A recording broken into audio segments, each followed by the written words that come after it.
Então peço desculpa, mas tivemos aqui um problema técnico e se calhar então vou ter que repetir tudo. Estava eu aqui a apresentar as nossas convidadas, a doutora Maria de Jesus, que já é uma presença assídua nos nossos diretos, e a enfermeira Sílvia, que trabalha nesta área da infertilidade.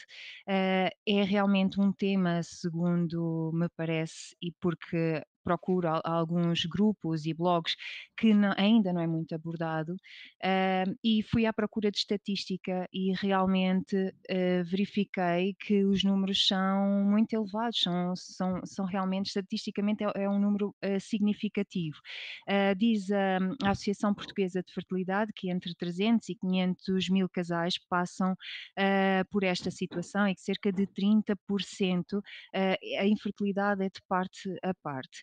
E, portanto, eu perguntei e comecei pela Sílvia, quais eram as condições necessárias para haver um diagnóstico de infertilidade. E agora, desculpa, Sílvia, vais ter que repetir tudo. Não tem mal. Antes de mais, boa noite e obrigada pelo convite. Eu vou então falar um bocadinho daquilo que é a infertilidade e depois falar das causas prováveis para que isto aconteça. Portanto, é considerada a infertilidade depois de um ano de relações sexuais sem que estas resultem numa gravidez. E esta é, assim, a condição base para se começar a suspeitar da existência de alguma alteração, seja ela masculina ou feminina. Portanto, esta é a condição base. Em idades mais avançadas, e aí aqui nesta idade nós já conseguimos considerar os 40 anos, não se pode alargar e nem se pode considerar estar um ano de consecutivas tentativas. Portanto, aqui nós colocamos já o tempo dos 6 meses. E ao contrário daquilo que nós achamos, a espécie humana não tem um alto poder reprodutivo, portanto, fala-se de 25% de possibilidades de gravidez na relação conjugal, e, portanto, isto é aqui uma estatística daquilo que nós conseguimos encontrar a nível da literatura. E aproximadamente um em cada casais em idade fértil será afetado pela infertilidade. E estas percentagens dizem respeito a mulheres em idades até aos 35 anos, ou seja, idades que estão em idade fértil. Portanto, e aquilo que nós falamos também, aquilo que nós vemos e aquilo que eu experiencio é que uma mulher com idade mais avançada, e aqui nós continuamos a considerar a idade a partir dos 40 anos, tem uma possibilidade de gravidez de apenas 10%. Portanto, aquilo que temos visto é que realmente encontramos casais cada vez mais jovens, com diagnósticos de infertilidade. Quando vêm ter connosco, portanto, já estão no tal ano de consecutivas tentativas, e quando isto acontece é importante conseguirmos identificar quais são as causas que podem levar a esta infertilidade. E, embora seja uma questão ainda muito social, a infertilidade não é só da mulher. Portanto, acho que é muito importante referir que quando um casal vem a uma clínica com este diagnóstico, ou para identificar este diagnóstico, tanto um como o outro serão, obviamente, submetidos aqui a uma série de exames. No caso do marido ou do esposo é muito mais fácil, porque ele terá apenas que fazer um espermograma, portanto é uma análise para avaliar a qualidade do esperma.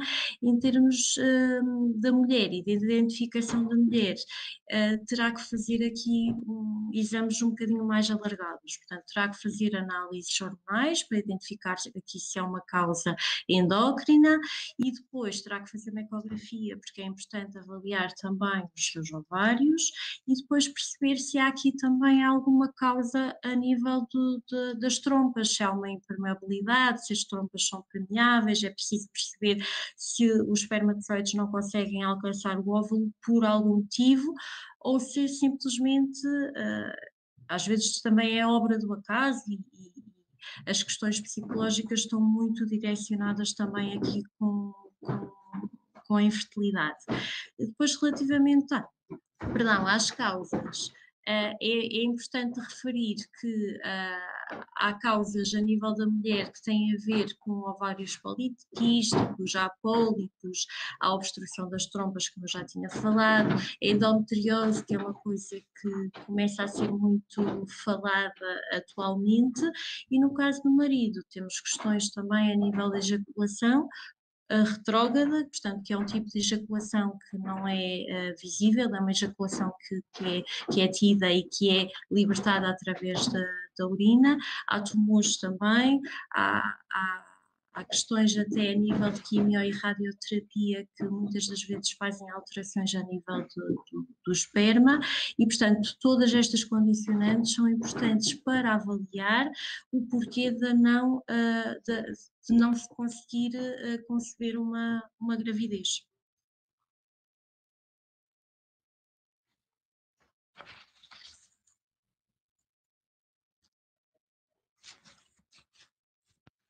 Ai, peço desculpa, outra vez, isto hoje está complicado. Então, estava eu a dizer que, acabaste por responder um bocadito à pergunta que eu ia colocar a seguir, mas que agora se calhar dirijo-me aqui à doutora Maria Jesus. Hum, Pode então surgir uma infertilidade com causa psicológica, ou seja, aqueles casais em que realmente o projeto, do casal é mesmo engravidar, ter um filho, colocam bastante ênfase nessa questão. Então isso pode ser uma condicionante à conceção? Sim, habitualmente, consideramos que existem, portanto, como a colega dizia, quando é feito o estudo no casal para perceber a origem da infertilidade, muitas vezes descobrem-se realmente razões orgânicas para a existência da infertilidade. Há situações em que de facto não se descobre nada que seja justificativo da infertilidade. E então temos aquilo que muitas vezes nós chamamos de infertilidade de causa desconhecida. E é aqui Hum, dentro desta infertilidade de causa desconhecida que cabe muitas vezes a situação enfim, de questões psicológicas subjacentes. E uma daquelas que aparece com mais frequência e que nós percebemos com mais frequência é precisamente aquela que tem a ver com a ansiedade face ao desejo de engravidar. A ansiedade, que pode ser, enfim, mais da mulher, mais do homem, muitas vezes até é a mulher que tem mais a noção do controle, digamos assim, do tempo, do período fértil e que enfim, tem ali uma hipervalorização da sexualidade, da vida sexual naquela fase, e vive-a com tanta intensidade que, enfim, a ansiedade que se desencadeia acaba por provocar ali alterações que levam à não fecundação esperada. E pronto, a psicologia aqui neste mundo da infertilidade entra um bocadinho em duas áreas, que é as causas psicológicas que levam à infertilidade e sim, a consequência psicológica da existência da infertilidade. Portanto, são dois momentos, não é, em que a psicologia tem aqui uma intervenção importante. É tentar perceber quais são as situações em que a causa desconhecida tem realmente a ver com questões psicológicas e poder trabalhá-las na mulher, no homem, no casal, uhum, e uma outra área de intervenção é aquela em que, ok, as pessoas, pelo facto de estarem com um diagnóstico de infertilidade e a viver exames, tratamentos, etc., estão também com uma sobrecarga psicológica enorme e necessitam de intervenção psicológica para lidar com esses sentimentos associados ao diagnóstico. E da vossa experiência, um casal que atravessa um problema destes de infertilidade, é um casal que se isola mais, que tem maior dificuldade em abordar este assunto, enquanto dinâmica familiar, há algo que seja ali comprometido ou não? Não sei, Sílvia, que se Sim, queres para irmos alternando. sim. Se queres começar. Posso falar um bocadinho. Não que a psicologia esteja tão ligada comigo, mas nós, enquanto enfermeiras, também acabamos por fazer um bocadinho de tudo. E às vezes é na enfermeira que muitos destes casais acabam por se apoiar também. Aquilo que eu tenho visto ao longo do tempo é que realmente não há casais iguais. E, portanto, depende muito de cada um. E aquilo que eu vou reparando também é que um acaba por colmatar o outro. Portanto, às vezes, quando há sucessivas tentativas e as coisas não estão a correr tão bem, acabam por se conseguir apoiar mutuamente.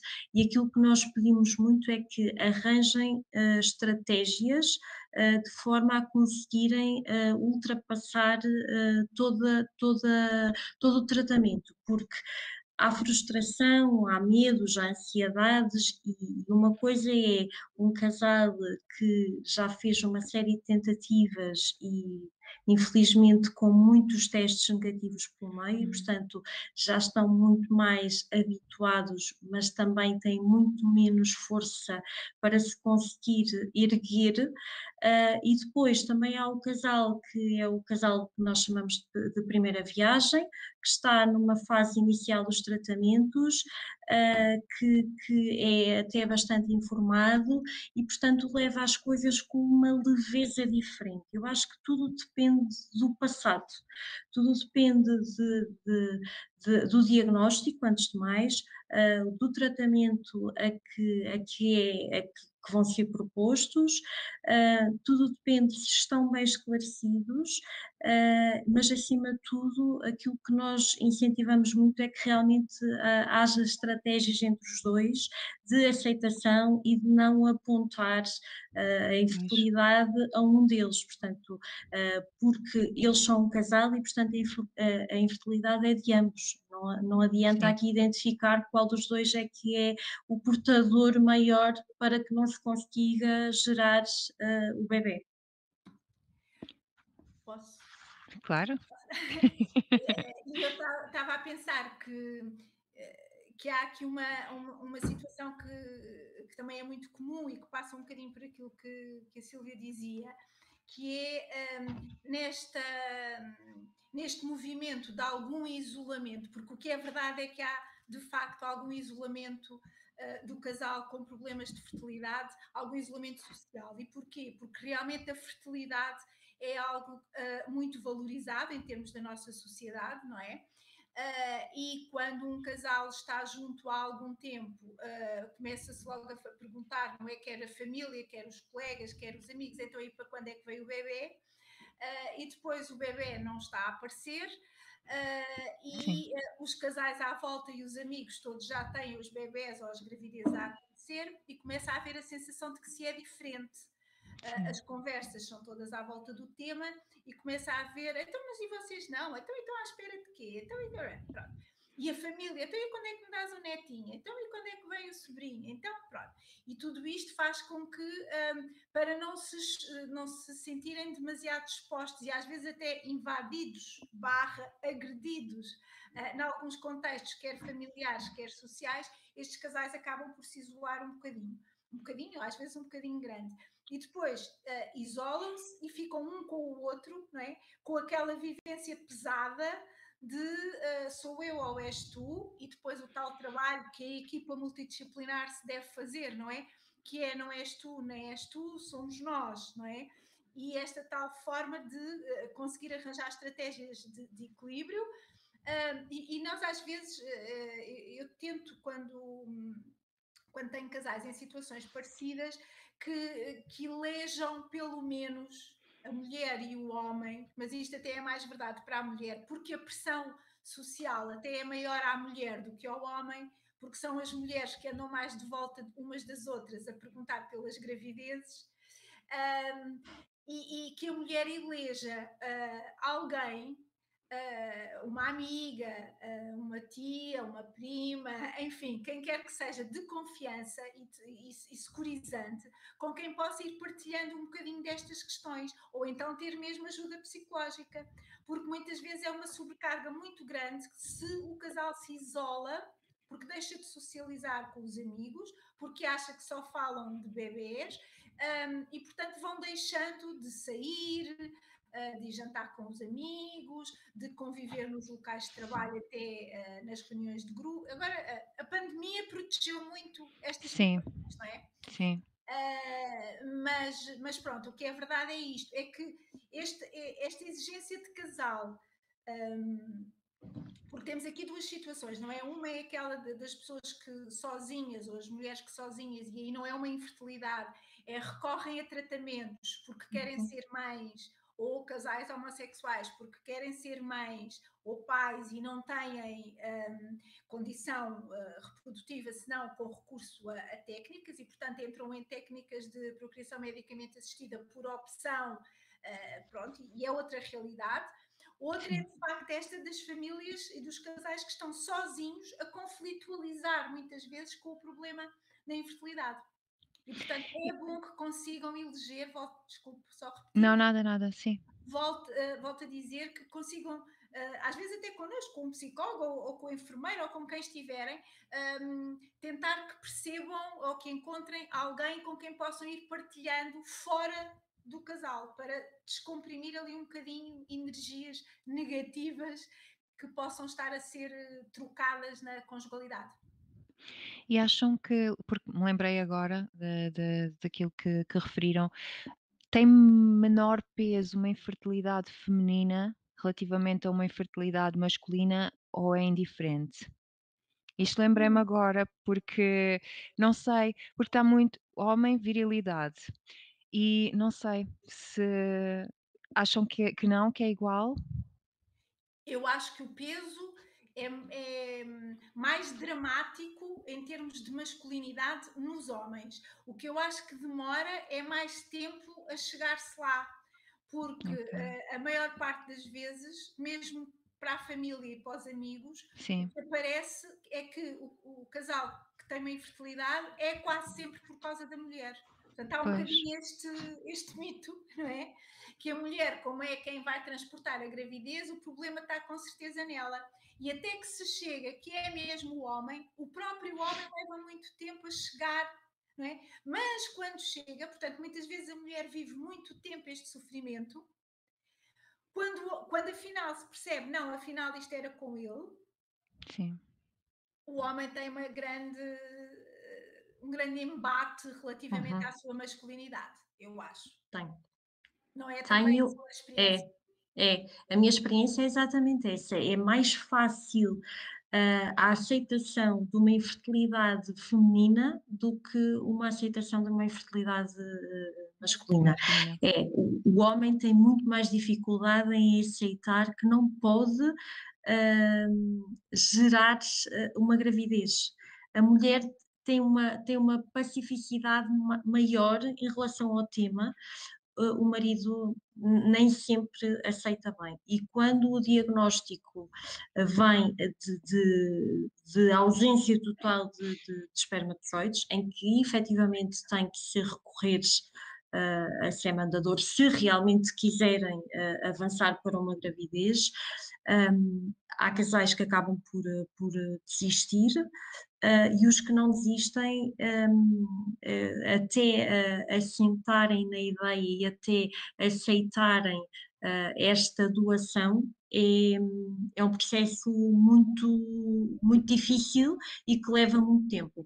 No caso da mulher é mais fácil a aceitação, porque independentemente de geneticamente ela não ter a sua contribuição, ela vai acabar por gerar um bebé durante 9 meses e, portanto, já está mais do que provado que, embora geneticamente o óvulo não seja dela, o processo da gestação dos 9 meses também é partilhado com o bebê. Portanto, há aqui 3 partes genéticas envolvidas na gravidez. Portanto, o homem, a mulher que doou e a pessoa que gera. E esta questão esta questão, a Sílvia, entretanto, teve aqui um problema técnico na sua internet, mas colocaria a questão assim, doutora, esta parte da escolha e quando passamos para a doação de gametas, sejam eles femininos, sejam eles masculinos, Uhum. como que trabalho é que se faz com a família? Isto porque a Sílvia já tocou nesta questão, então se calhar Sim, podemos. abordávamos já Sim, aqui. sim. Mas queria só dizer uma coisa ainda em Diga. relação à questão anterior, que é Sim, a interferência da dimensão cultural neste processo. certo. Porque então, se estivermos a pensar em africanos, na comunidade Sim, africana, o homem infértil numa comunidade africana é ainda muito mais dramático do que sim, No casal ocidental. no casal ocidental. E a própria mulher, não é? A dimensão da infertilidade nos sim, africanos é muito importante, não é? Nos casais sim, africanos. E a própria mulher, e estou-me a lembrar de um caso que segui, enfim, que é um caso, mas que acho que há uma tendenciazinha, que até a própria mulher desse casal fica um bocadinho desiludida com a virilidade do seu homem se ele for infértil. sim, porque realmente a cultura, ainda bem que tocou, obrigada, porque realmente acompanho várias famílias, mas não nestas questões da infertilidade, mas engravidar, ou seja, a fecundação é um aspecto tão importante naquela cultura que quando nós até ponderamos, olha, porque é que neste parto não faz, não pede uma, hum, agora faltou-me o nome, a laqueação de trompas. Não, não, não Não, posso, exatamente, não posso, não exatamente, posso porque eu vou ter filhos, tive uma utente que me exatamente, diz: "Eu vou ter filhos até que eu consiga", e então já tem exatamente, para aí uns 6 ou 7 e realmente exatamente, aquilo é uma condição do casal. exatamente. É porque nestes casais a fertilidade é o feminino e o masculino. Se Sim, não houver fertilidade, está em causa o feminino e está em causa o masculino. masculino, sim, Ah, muito interessante. portanto, e agora voltando então à sua questão que tinha a ver com Da a questão das doações, não é? Da Sim, doação de óvulos ou de espermatozoides ou de embriões. Aqui a questão que eu, enquanto psicóloga, quero relevar é a importância da, dos casais se informarem e pesquisarem e até promoverem algum autoconhecimento relativamente às representações que tenham sobre o que é ser mãe e ser pai, um, para perceberem bem qual é a dimensão do processo em que vão entrar. Porque, de facto, para muitas pessoas não é um processo simples, não vou dizer, para nenhuma pessoa é um processo simples, mas para algumas pessoas é um processo muito complexo, nomeadamente pela questão, enfim, pela concepção de parentalidade associada à genética. E mesmo quando às vezes as pessoas embarcam, e sabemos que às vezes nas clínicas privadas é muito mais fácil recorrer à doação do que nos hospitais públicos, um, é relativamente fácil essa opção ser oferecida aos casais. E que às vezes estão embalados um bocadinho naquela caminhada para serem pais, que embarcam, vamos dizer assim, nesta opção sem grande reflexão. E pronto, isto é um alerta que eu acho que é importante, que é, não pode ser. A doação implica se a entrada em proteção medicamente assistida já implica alguma reflexão pela introdução na parentalidade de alguma técnica e de alguma artificialidade, não é? Porque saímos da espontaneidade do processo uhum, reprodutivo, a doação ainda muito mais. Portanto, é um trabalho que homem e mulher que entram no processo deverão, deverão fazer individualmente, perceber realmente para cada um deles o que é ser mãe e o que é ser pai, refletir sobre estes conceitos, a diferença entre, se é que há diferença de representação entre o biológico e o psicológico e o afetivo, mas mulher e homem individualmente fazerem este processo e depois conciliarem a compreensão individual desse processo na conjugalidade. Esta é, assim, uma condição que eu acho fundamental. Silvia, queres acrescentar alguma coisa Quero, relativamente? quero um bocadinho, falar um bocadinho também da minha experiência enquanto clínica privada. É assim, efetivamente, os privados têm mais oferta, para dar a quem nos procura, sem dúvida. Mas o que é que eu acho que é importante aqui? Há 2 tipos de paciente. Há o paciente que vem e que já está definido que quer fazer uma doação. Por norma, quem vem com esta aceitação é porque é uma doação de ovócitos. E depois já há outra parte o casal que já fez tratamentos connosco, consecutivos, com vários negativos ou abortos de repetição, e aí então passa-se para a fase seguinte da doação. Quer seja o casal que já venha com esta ideia aceite e definida, quer seja o casal a quem somos nós que sugerimos este tratamento, a todos eles é sugerido o apoio psicológico. Porquê? Porque nos é importante também que as pessoas saibam e que percebam o tipo de tratamento que vão realizar. Portanto, já tivemos casos em que realmente as pessoas acham que aceitam e depois quando estão com a psicóloga e quando abordam este tipo de questões, muitas das vezes acabam por surgir até conflitos em termos de casal, porque o não vai ser meu filho ou não vai ser teu filho são questões que muitas das vezes supostamente estariam já definidas, mas depois no momento da consulta da psicologia já não acontece. E, portanto, isto vai surgindo e este tratamento não vai avançar. Portanto, aquilo que nós fazemos é exatamente isto. Quando há este conflito do casal e quando as ideias não estão assentes para avançar por uma doação de parte a parte, de duas partes, o que quer que seja, o tratamento não avança. Portanto, aquilo que nós queremos é que o objetivo maior é que realmente haja uma gravidez, mas acima de tudo que haja um casal com ideias assentes e sólidas no tipo de tratamento que vão fazer. Portanto, desculpa interromper, este tipo Ok. de tratamento ou esta solução para o casal é mais é amoroso, portanto, tudo É, isto, se formos é. para outro tipo de tratamento, É mais comparativamente. fácil, é uma aceitação diferente. Quem Uhum, vai para fazer uma inseminação e depois passa para uma fertilização é um passo, não é? Mas quem está numa fertilização e passa por uma fertilização com doação em uma das partes, acaba por ser um passo grande. uhum. São vários passos, são várias escadas para conseguir atingir o Concretizar. patamar. Exatamente.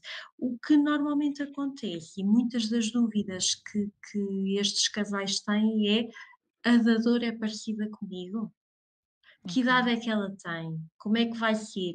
E portanto, há aqui uma coisa que eu acho que as pessoas que fazem estes tratamentos confiam obviamente em nós, mas surge sempre esta dúvida. Há aqui, informações-chave que têm que estar muito consolidadas e que tentamos sempre transmitir, que a dadora é jovem, foi uma pessoa que veio e foi submetida a uma série de testes, fez Uhum. análises genéticas, fez análises sorológicas, fez um teste de Covid, fez uma consulta de psicologia, portanto, há todo um historial que é obrigatório de identificar e fazer para ser aceita enquanto dadora. Portanto, a dadora faz uma primeira consulta, faz uma anamnese completa, faz uma consulta de psicologia, faz uma consulta com a médica, faz análises e só no fim disto tudo, se todos estes pré-requisitos forem cumpridos, é que ela é aceita enquanto dadora. Portanto, eu acho que isto é importante também de referir. Depois, quando é que uma dadora é atribuída a uma receptora? Como é que isto é feito, este matching? Portanto, há aqui informações base, como a cor da pele, cabelo, olhos, raça, grupo de sangue, portanto, são características essenciais para que realmente uma dadora seja atribuída a uma receptora. Obviamente que se a dadora é de raça africana, não vai ser atribuída a uma pessoa que é caucasiana, não é? Às vezes as Correto. pessoas e se as pessoas não tiverem isto bem aceite, estas dúvidas vão surgir, como é que eu sei que o meu bebé não vai nascer branco? E o casal, por exemplo, é africano, ou contrário, ou não é? Estas questões, se não estiverem bem consolidadas, são questões que vão mexer ao longo de 9 meses e vai ser uma gravidez complicada, porque esta mulher vai estar sempre a pensar se esta criança, quando nascer, vai ser semelhante ou não. E, portanto, a doação é mais do que isto, não é? Nós não geneticamente, esta criança não vai ter o gene da mulher ou do homem, portanto, mas vai ser uma criança que foi, gerada a partir de uma vontade do casal ou da mulher, no caso de ser uma mulher solteira, mas que todos estes pré-requisitos foram cumpridos e toda esta situação da doação tem que estar mais esclarecida e aceite possível, porque senão, eu acredito que quando o bebé nasce, que haja aqui uma série de conflitos que eu já não consigo diagnosticar, porque nós não fazemos o seguimento da gravidez, portanto a única Sim. coisa que nós fazemos é, acompanhar uma gravidez até às 10, 12 semanas e depois encaminhamos para clínica ou hospital obstetra, mas a partir daí nós já não temos ligação. Agora, nós queremos acreditar que realmente a pessoa aceitou a doação em plenitude e, portanto, consegue ter uma gravidez capaz e aceite e que depois vá olhar para aquela criança como sendo sua. Uhum. Mas depois disto tudo acontecer e chegarmos então às 10 semanas em que o casal é enviado para outro local, continuam Uhum. a receber apoio psicológico ou não? Ou Se isto quiserem, se quiserem, se mantiverem essa vontade, sim. Nós não limitamos, o apoio psicológico até às 10 semanas, porque sabemos que, toda a questão da infertilidade foi iniciada connosco e se a pessoa quiser manter a consulta de psicologia connosco, pode fazê-lo. ok. Entretanto, surge-me aqui outra questão que é, como disseste, Sílvia, logo no início do direto, a idade realmente é uma condicionante à fertilidade, não é? E portanto, a partir dos 40 anos, disseste que 10% das mulheres, conseguem, engravidar de forma espontânea, Espontâneo certo? exatamente. Pronto. Mas também acontece que temos uma lei que diz, segundo me parece, que a partir dos 40 anos, uma procriação medicamente assistida, pelo menos a nível do público, não pode Uhum. ser feita. Depois temos a questão de, no privado, isto são tratamentos bastante dispendiosos.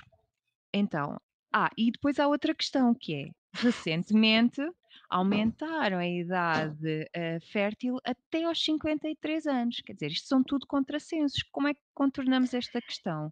É, infelizmente,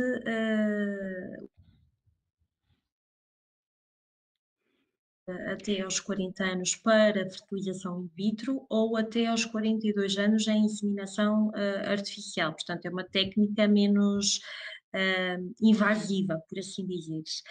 O que é que acontece? A nível da sociedade, estas mulheres colocaram, portanto, a parte do trabalho e da realização profissional à frente de tudo, por assim dizer.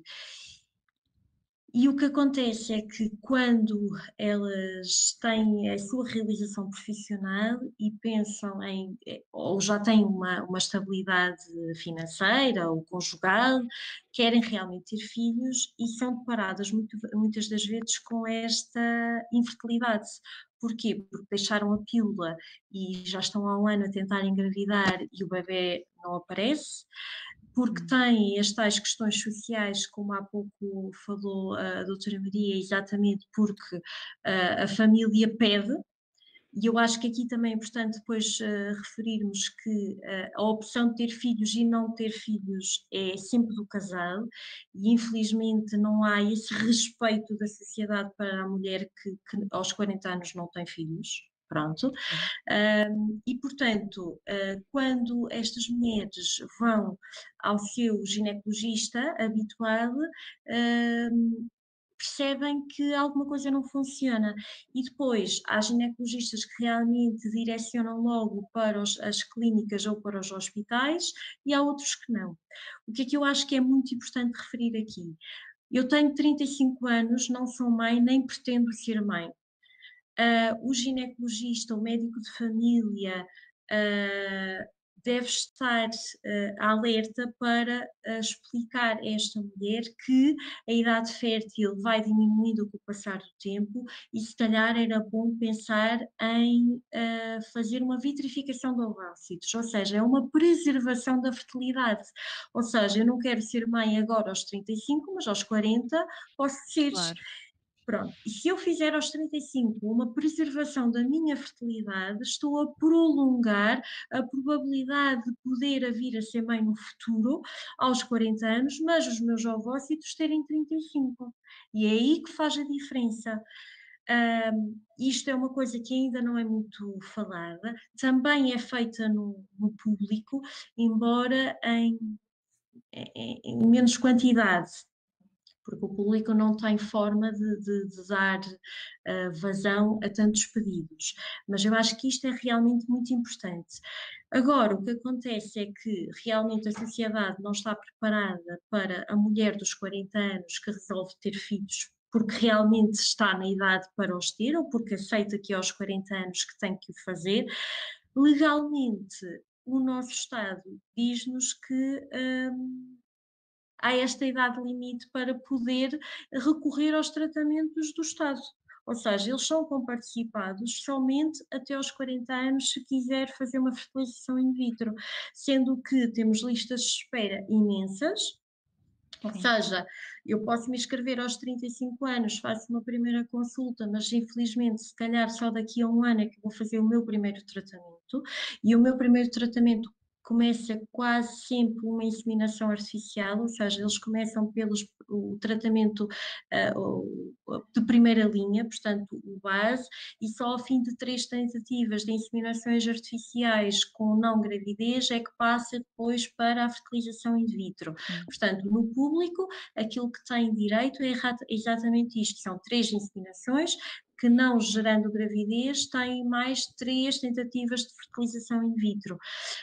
Não há tempo limite entre elas, mas realmente, como a lista de espera é tão grande, é provável que uma pessoa que faça uma fertilização in vitro com uma transferência de embrião que não resulte, que provavelmente vai esperar uma série de meses para voltar a fazer uma nova tentativa. Pronto. Isto realmente é aquilo que acontece hoje em dia. Infelizmente, o que nós vemos é que não há assim tantos casais novos, não é? Eu digo novos na faixa dos 30 anos, se calhar a fazerem esta primeira consulta. Porquê? Porque ainda não têm a sua realização profissional, não têm uma vida estável a nível claro. conjugal, não têm aquilo que acham que é considerado viável para iniciar então esta fase nova da vida. E aquilo que nós realmente temos notado é os casais que vêm ao privado, que são casais que estão em lista de espera, e que não foram chamados, ou que simplesmente não querem esperar um ano para poder realizar o sonho de serem pais.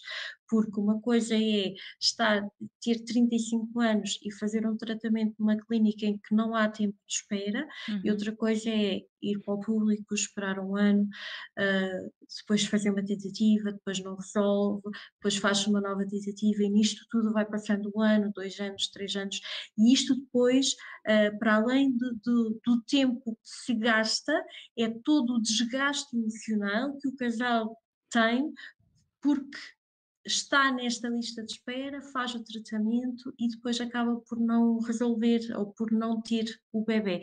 Muitas das vezes resolve, se for um casal novo obviamente que também há taxas de sucesso nos hospitais públicos, não é isso que está em causa, mas realmente esta limitação em termos de idade é realmente uma limitação muito pesada para estes casais, porque grande parte deles acabam por ter sempre mais de 40 anos.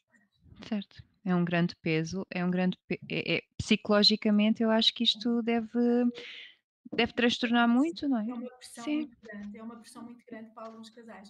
Hum, Estava a pensar que muitas vezes estas mulheres, a questão é essencialmente para a mulher, não é? Este limite da fertilidade, este limite de sim, tempo é para a mulher, É não é? para a mulher. O homem não se coloca.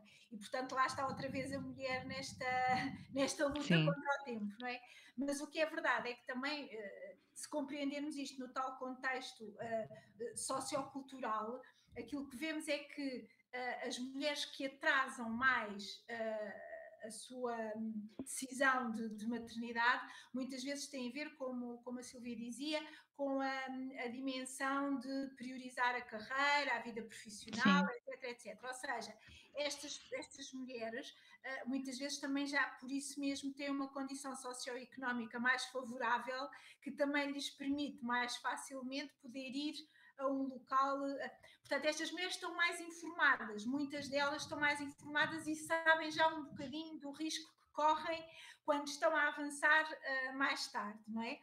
uhum, Eu acho que a faixa mais preocupante mesmo são aqueles dos 30 e picos anos, não é? Aquelas mulheres dos tais Uhum. 34, 35, casam mais tarde, começam a pensar ter filhos um bocadinho mais tarde, mas ali pelos 35, que depois vão tendo os insucessos no público e de repente, ok, são só famílias de classe média e com poucos recursos económicos e estão ali a lutar contra o tempo em relação aos 40 anos. Portanto, eu diria que há aqui esta franja que é as mulheres que investem mais na carreira e no sucesso económico, deixam-se chegar aos 40 e até têm a noção, os casais têm a noção de que provavelmente já nem vale a pena ir ao público e vão logo, ou vão jogar um recorrem. bocadinho nas duas frentes, mas vão logo mais ao privado, não é? Agora, aqui esta faixa da volta dos 34, 35 são os mais aflitivos. Ou aquilo corre bem logo, não é? Estão 2 anos e picos em lista de espera e entram e o tratamento tem sucesso, ou se não tem um e depois não tem dois, e depois há um aborto, e depois rapidamente chegam aos 39, não é? Sim, é um facto. E quando parar? Ou Pois. seja, casais que tentam sucessivos tratamentos, que não levam a uma gravidez evolutiva, quando parar? Há dificuldade vocês da vossa experiência, consideram que há muitas vezes dificuldade do casal parar? Mais Eu, do parte da mulher, da parte do homem? eu aqui queria dizer algumas coisas. Queria dizer que o quando parar, portanto, estamos a falar de mulheres e homens que estão a viver consecutivamente, ao longo de anos, insucessos relativamente ao seu projeto de parentalidade. Começaram com um diagnóstico de infertilidade e com todo o peso psicológico que aquilo teve e todo o choque psicológico que aquilo teve. Portanto, o luto da fertilidade, não é? O luto Sim, do bebê imaginário, o luto da fertilidade do feminino e do masculino, o luto do projeto parental, enfim, tudo isto acarretou uma série de sintomatologia, como ansiedade, depressão, etc. Não falámos disso no início e se calhar eu devia ter puxado um bocadinho aqui esta linha, que era quais são os sentimentos e as emoções mais frequentes quando há um diagnóstico de infertilidade. e eles Uhum. são realmente pesados. E, em alguns casos, há mesmo quase psicopatologia, porque há depressão, porque há ansiedade marcada, e, portanto, temos aqui muito sofrimento e muito desajuste em termos psicológicos. Só pelo diagnóstico. Depois iniciam tratamentos e ao iniciar esses tratamentos, porque estamos a falar dos insucessos, não é? Vêm os lutos dos tratamentos que se estão a fazer, não é? E o impacto que isto também vai tendo na relação conjugal, porque cada vez mais estão a fazer os tratamentos e a gerir a vida sexual em função da reprodução e não em função do desejo e do prazer. Portanto, há aqui Uhum. uma confusão, às vezes, não é? Que provoca afastamento também na conjugalidade. Portanto, isto aqui para pintar um cenário muito exigente do ponto de vista psíquico.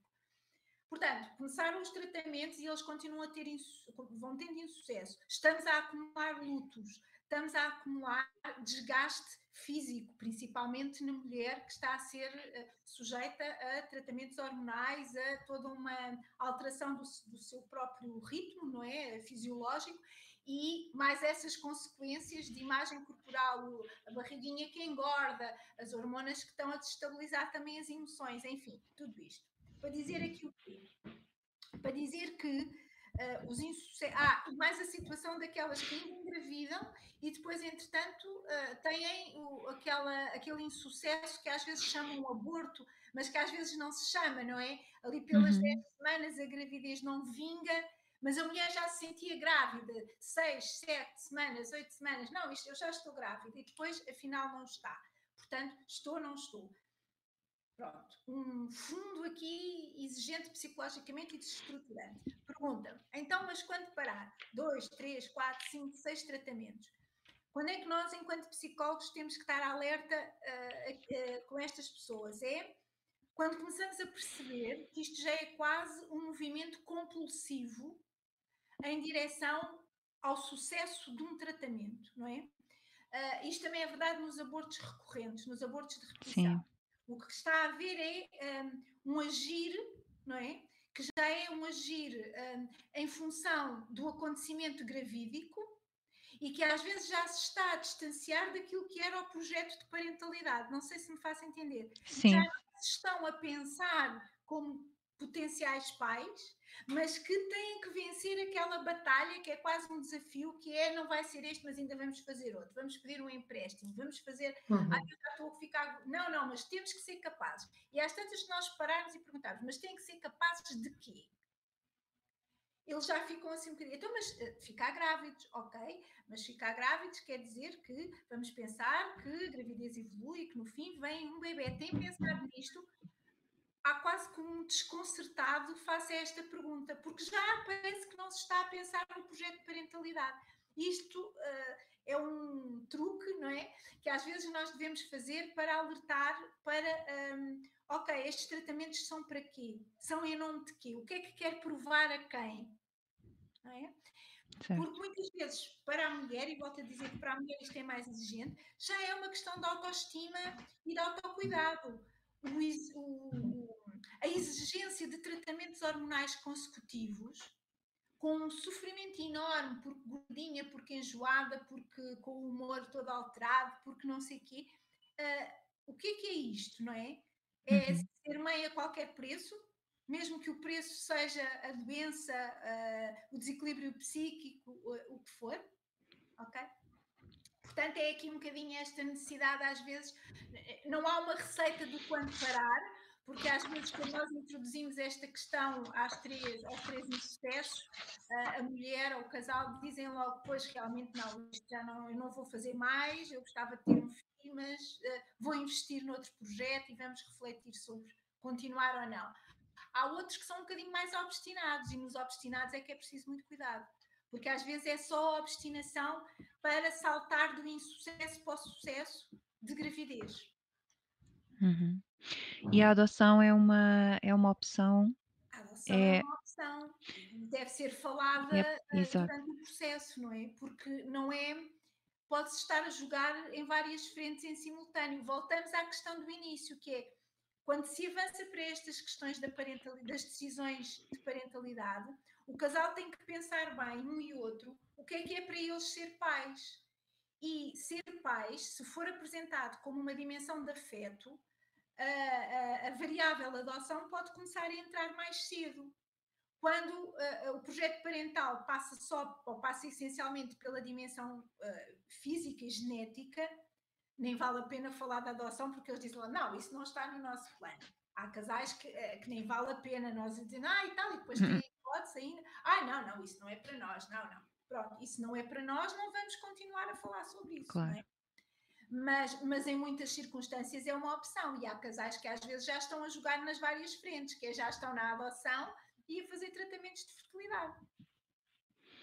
Sílvia, da tua experiência, parar É isso é mesmo. difícil?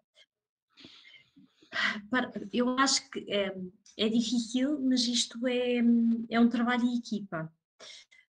Vai muito daquilo que o médico transmite, vai muito daquilo que o casal vivencia, vai muito do apoio que tem ou que não tem. Há aqui uma série de condicionantes. É assim, é um misto de várias coisas. A minha experiência é que o casal não gosta de ouvir o médico dizer já chega, não faça mais, não tente mais, não desgaste mais, porque entrou num ciclo de tentativa, tentativa, tentativa, em que já nada importa. Portanto, a saúde mental aqui já não conta, portanto, vale tudo. O objetivo é ter um filho e não importa a que custo. E eu tive uma situação há bastantes, talvez 10 anos atrás, em que tivemos um casal que veio do Sistema Nacional Público, portanto já tinha passado aqui por uma série de tratamentos, de insucessos, fez um tratamento connosco e também não resultou, fez um novo tratamento e resultou. E ela não aceitou. Portanto, isto foi um processo muito difícil, porque ela não aceitou a gravidez durante 9 meses.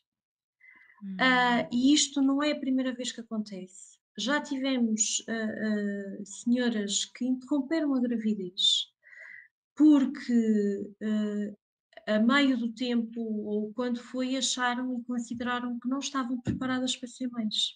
Portanto, Mas lá está.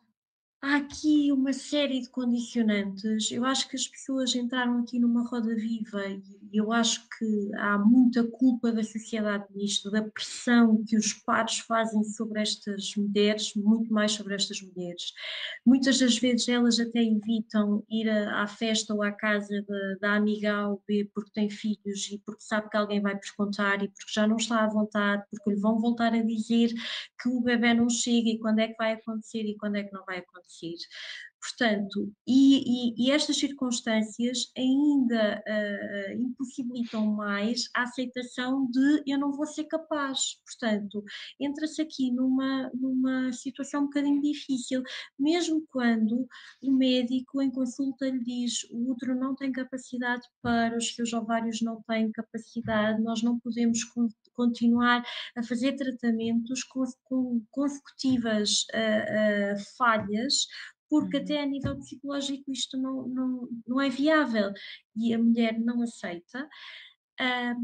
Muitas das vezes não aceita porque também não aceita a doação, portanto, o limite de muitas mulheres é a fertilização com gametas próprios, portanto, nem sequer aceitam a parte da doação. Uhum. Quem já aceitou a doação, mas mesmo assim não consegue engravidar, porque isto também acontece, portanto, já estamos a entrar aqui no limiar máximo. É nestas fases que se pondera a gestação de substituição fora do país. Já tivemos, já sabemos de casos em que isso aconteceu e, portanto, Uhum. vai-se fazer este tipo de tratamento fora. E muitas das vezes fala-se também em adoção e vai de encontro com aquilo que a doutora Maria estava há pouco a falar, que já tivemos casais em que estava em lista de espera para a adoção e estava em simultâneo a fazer tratamentos. Tivemos também um caso em que estavam já no processo final da adoção, portanto já estavam Sim. a adotar uma menina e nessa altura também engravidaram, portanto foi Uhum.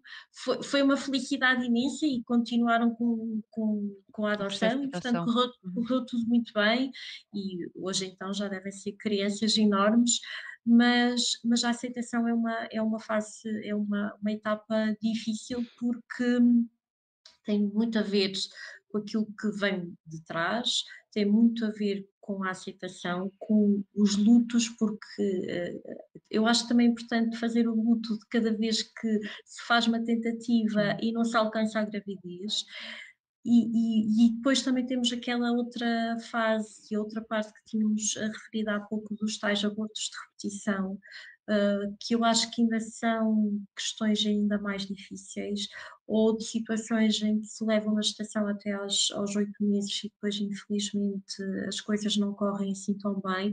Portanto, há aqui uma série de coisas difíceis de gerir, mas que realmente nas pessoas mentalmente saudáveis, eu não sei se posso usar este termo, é mais fácil depois de gerir este tipo de conflitos, de questões a nível de casal, de aceitações, há aqui uma série de coisas difíceis, mas realmente a aceitação de não avançar para o novo tratamento é difícil. E que conselhos deixariam a casais que estão a começar a trilhar este caminho? O que é que vocês lhes diriam? Eu diria, primeiro ponto, procurar informação e apoio especializado desde o início do processo. Sendo que neste apoio deveria aparecer logo um psicólogo a ajudar a refletir sobre as questões do que é para mim ser mãe e o que é para mim ser pai. Porque esta compreensão e esta percepção inicial é fundamental, esta tomada de consciência, não é? Porque às vezes as pessoas Uhum. não querem ter filhos porque sim, Sim, porque é claro. suposto, porque a sociedade pressiona. Portanto, é fundamental que se reflita previamente, aliás, não é só antes de iniciar este caminho. Esta reflexão deveria ser feita em todos os casais em consulta de pré-conceição. Se calhar algo, e de planeamento familiar, que se calhar alguns se refletissem um bocadinho, já não avançavam, ou pelo menos não avançavam Sim, naquela altura da vida, exato. porque às vezes isto é só um ato, não é? É agir em direção à reprodução, enfim. Portanto, a minha recomendação era muito esta, é que as pessoas, ou então até antes de irem, quem estiver a ouvir agora a nossa conversa, a ideia era que pudessem refletir, fazer aqui um trabalho de autoconhecimento prévio sobre o que é para mim ser mãe, o que é para mim ser pai, o que é que nós, enquanto casal conjugal, queremos para o nosso projeto parental. E depois começar a trilhar um caminho com esta consciência e esta convicção. Porque se isto estiver bem trabalhado, depois Uhum, o caminho e quando lhes são apresentadas as hipóteses barra características barra dificuldades deste caminho, as pessoas vão ter mais consciência de que o seu desejo de parentalidade é suficientemente grande para atravessar aquele canal gigante do tratamento, uhum. né? Aquele mar imenso. E, portanto, enquadrar isto tudo numa equipa multidisciplinar de suporte que explique bem direitinho quais são os passos. Porque se calhar se eu refletir um bocadinho bem, um bocadinho melhor sobre qual é o meu projeto de maternidade, perceber qual é a importância que dou a isto. Não estou a conseguir realmente engravidar. Ok, então vamos aqui tentar perceber o que há para fazer. E se me mostrarem a realidade, eu se calhar fico a perceber que, epá, se calhar o meu desejo não é assim tão grande, Uhum. não vou começar já, ou vou começar já, ou antes pelo contrário. Ah, não, o meu desejo é tão grande que eu estou disponível para avançar para este caminho. Ok? Portanto, esta reflexão é fundamental e este trabalho todo só se consegue na procura de uma equipa multidisciplinar que possa informar, apoiar e suportar facilitar quem vai iniciar este longo caminho de procura de parentalidade. Silvia. Bem, vai muito de encontro ao que a doutora Maria já falou aqui. Eu acho que é importante que entendam que não a busca pelo filho ou pela conceção não tem que ser um caminho solitário. Portanto, é um caminho que na prática vai ser de autoconhecimento, que, que, que é em casal, que eu acho que isso é muito importante e aquilo que nós notamos é a falta de comunicação em termos de casal, que há imensa, há uma falha enorme, portanto, chegou-se ali a uma altura em que chegou à altura de serem pais, mas nem sequer se conversa muito sobre isto. Pronto, temos idade, já estamos casados já há este tempo, já temos casa, trabalhamos, então vamos lá ter um filho. Pronto, é um bocadinho por isto. E depois não se fala sobre esta situação, e depois o que acontece é que faz uma tentativa, não resulta, depois já há frustração, há apontar o dedo, há tudo, e isto é que não pode acontecer. Portanto, é um casal, os dois estão em busca pelo mesmo objetivo, ou assim esperemos, ou pelo Uhum. menos que haja uma conversa prévia para se tentar perceber se realmente os dois estão de acordo nesta busca, não é? Porque pode ser um desejo de um De deles apenas de um apenas. deles. Uhum. E isto vai tornar que haja um conflito, não é? Porque uma coisa é, se corre muito bem e está tudo muito bem e gastou-se o dinheiro de um tratamento, está ótimo, mas a partir da altura que não corre bem à primeira, depois há aqui uma busca porque eu tenho que ter porque ele quer muito, ou ele diz: "Não, não, Uhum. ela quer mesmo", mas afinal se calhar até não. E portanto isto é importante de haver uma reflexão prévia e quando realmente estão de acordo, é importante que, se possam apoiar no médico que os acompanha, de forma também a criarem, ou gerirem aqui as expectativas da melhor forma, de perceberem, qual é que é a probabilidade de uma gravidez, que é para não acharem que, como às vezes acontece: eu venho de fazer um tratamento e isto está sempre certo". Não dá sempre certo. Eu costumo dizer que fazer um tratamento de infertilidade é quase como jogar na lotaria. Há quem tenha a sorte de conseguir acertar e infelizmente há quem não tenha. Nós trabalhamos sempre de forma igual e o nosso objetivo é sempre que a pessoa consiga alcançar na primeira tentativa, mas nem sempre isto Nem sempre. acontece e é importante que realmente as pessoas também percebam isso, que esta busca pode não ser uma coisa assim tão certa e muitas das vezes as pessoas aceitam a infertilidade a partir da altura que entram na clínica, porque acham que vão entrar num sítio com pouca gente e quando chegam a uma recepção e acabam por ver uma série de pessoas, é uma aceitação diferente, porque depois da primeira consulta chegam à enfermeira e dizem: "Não fazia ideia que havia tanta gente com estes problemas", ou seja, não sou a única. Não, não é a Exato. única.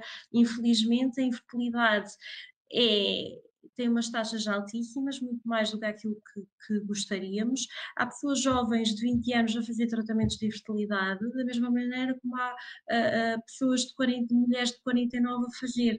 Portanto, não há data para a infertilidade, não há hora, há causas imensas, há mulheres que infelizmente tiveram um cancro aos 18 anos e isso tirou-lhes grande parte da condição reprodutiva e, portanto, há aqui uma série de condicionantes. A sociedade também tem que estar alerta para estes casos, de forma a conseguir encaminhar da melhor forma, para que depois situações menos desagradáveis não aconteçam no futuro. E o ideal é que cada vez se consiga gerar com menos recurso a doações, portanto, a, a doações de gametas e idealmente que as mulheres fossem mais o mais cedo possível para diminuir também aqui a manipulação genética. Ainda bem que ela existe, mas obviamente que a mulher que quer ser mãe gostaria sempre que fosse, ou o pai, neste Para caso, mais que fosse com os genes próprios claro. e, portanto, é sempre importante referir que há a criopreservação tanto de ovócitos como de espermatozoides, que é muito importante e que pode fazer muita diferença no futuro. E o que é que se poderia alterar na sociedade, a vosso ver, para minimizar tudo isto que falámos? Para além disso, pronto, de alertar as mulheres e homens que há a criopreservação, o que é que Uhum. poderia ser alterado? E isto assim para terminarmos. Doutora. Nem sei, acho que tanta coisa. Não, eu acho que uma coisa importante era transformar um bocadinho a ideia de que a felicidade e a completude passa pela parentalidade. Eu acho que aqui baixavam logo aí consideravelmente o número de procuras de fertilidade tardia ou de parentalidade tardia. Mas acho que ainda falta muito também aqui este nível, por exemplo, que falávamos há pouco dos serviços públicos terem o limite etário dos 40 anos. Eu acho que esta variável aqui era importante. Eu acho que esta determinação de data teve a ver, provavelmente, com o momento social e cultural em que esta lei foi criada, não é? Que está completamente desfasada, não é? Porque se calhar nessa altura em que eu não conheço a data da lei que determinou aí esses Sim, 40 anos, 40 anos. mas não sei qual é a data, mas foi com certeza numa altura em que 40 anos já era assim uma idade um bocadinho tardia para se continuar neste processo. E atualmente já não é assim, porque 40 anos é muitas vezes a altura em que algumas famílias, algumas mulheres Decidem. começam a ter filhos, a querer ter filhos, não é?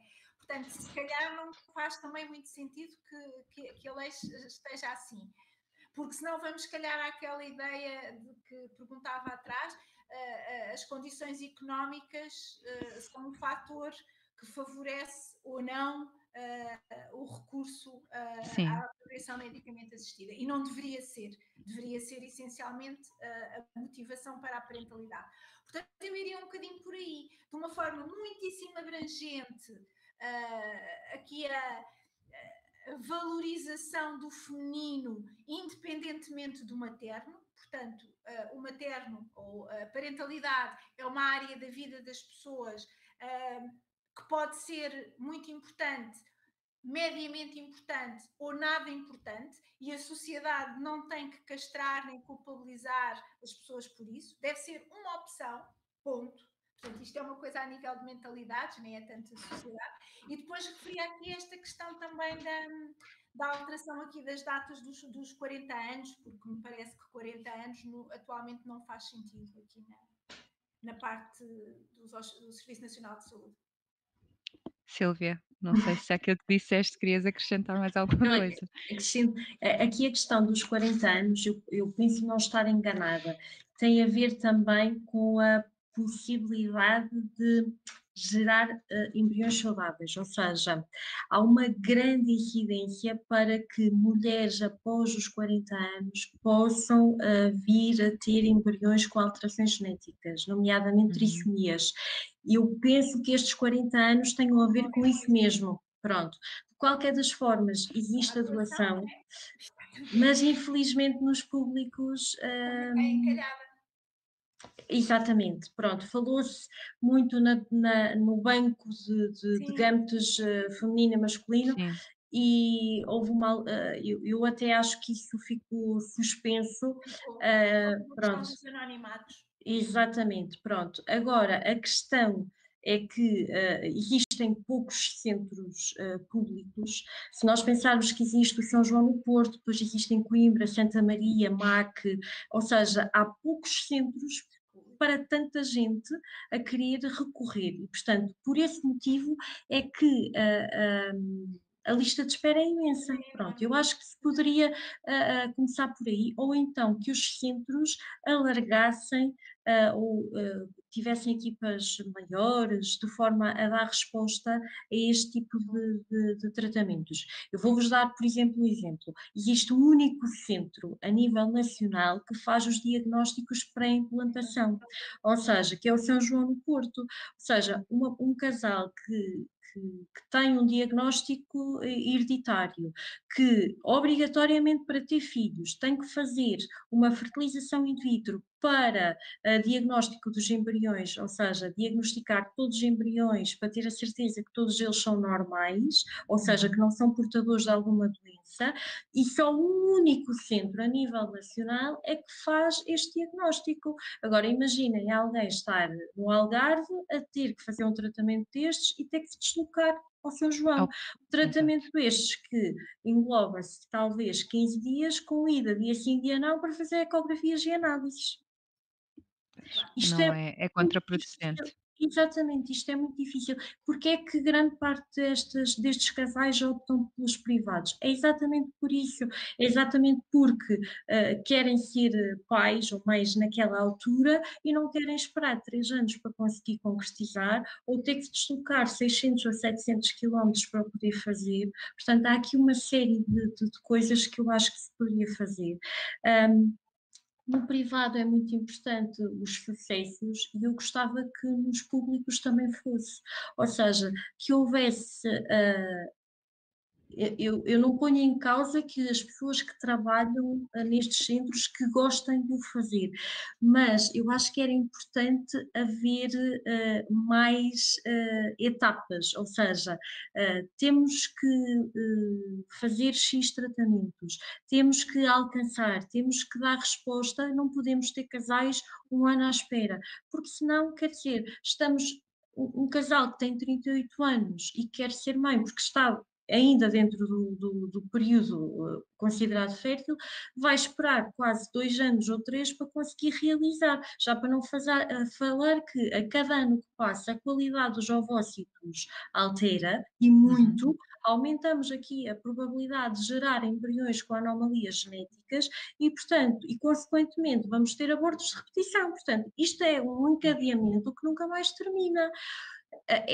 Estes abortos podem acontecer até numa mulher jovem, mas a probabilidade aumenta com o passar do tempo. Do Eu tempo. acho que Uhum. isto era importante, de realmente esta resposta nos centros públicos ser maior, porque realmente a infertilidade é mais comum do que aquilo que gostaríamos, e estas mulheres que não têm condições económicas para poderem recorrer aos centros privados são obrigadas a estar no público à espera e pronto, e o tempo vai passando e infelizmente a idade não perdoa. Pois, realmente é um facto e eu acrescentaria, também, acrescentaria ou realçaria aí a questão da informação.